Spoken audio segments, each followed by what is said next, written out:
Morning everyone, this is Studio Life with Faith Honeybee Setley, sitting on the floor of my studio, and this is the second installment of All About Canvases. This morning we are talking about sagging skin and acne marks, and I'm not talking about people.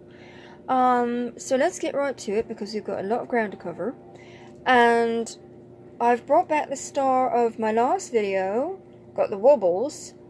This really crookedly built canvas. Now this one's going to have a video all by itself because I've been given a special challenge by a fellow artist from London, shout out to Lynn Holloway Underwood, to try something that might fix this. Now I'm a little leery of it, apprehensive. I don't think it's going to work, but I'm always up for a challenge. So we'll do that in a separate video and see what happens. Set that aside. Now, we've got the good and the bad and the ugly in this video. Let's get to the ugly. If your canvas sounds like a flag flapping in the wind, you've got a bad canvas. That's what I'm talking about. That is really, really loose material. And as you can see, quite plainly, there is highway lines because it's not put together right. This thing's not put together right at all.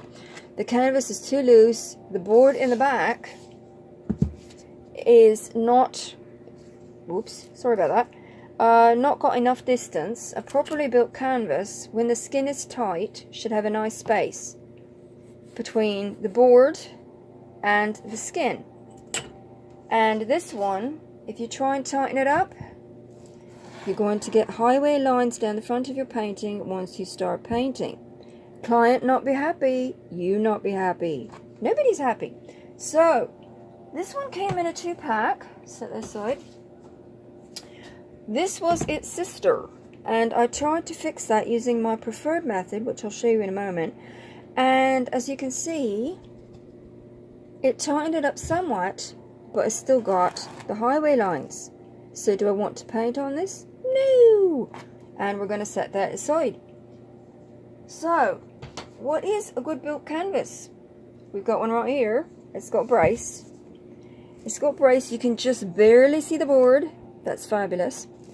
And the skin needs a little work, but it's a little tight. But you've got that nice space. Look at this. Nice space. The other one had a nice space, but you can see how taut the skin is. It's not flapping in the wind. And it's not, if you can see this, hopefully, it's not dehydrated, basically. And I know what you're thinking. You're thinking, oh my god, it's got dents in it. How can she say it's a perfectly built canvas? Well, everybody gets dents. I mean, even the most tight canvas in the world is going to get dents. So what can we do to fix that? Let's see, let's just do a little adjustment here. There's several methods. You can use these little things which are called wedges. Now, I don't recommend these. A lot of people don't recommend these. And I will show you in a separate video how to use these if that is what you choose. I don't have time in this video, I don't think. What I do recommend, and is my preferred method, now some people use a spray bottle. That I don't recommend either because you can't really control how much water you're using. It takes a while to soak in, and sometimes it's too much. What I do is I put water in something, get my hand a little bit wet. You can see that. Hang on a minute. It's just dripping a little bit, and then you spread it. If you can see this, I'm talking over the top of my camera. And you spread it like so, even under the board, you spread it, and then you just, for a canvas with a brace, lay it on its face. That way nobody's denting anything. And you just smear it all around. You do the whole thing before you paint. Please do this before you paint if it's really dented. That way when you paint, any wash that you have that is wet will help tighten up the front of it.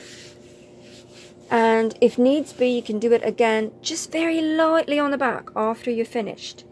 But that is one way to do it, and I'll go into more detail with the wedges and all in another video. So, thanks for watching, and welcome to my new subscriber. We picked up another one. Love to you all. Have a great day. Bye bye.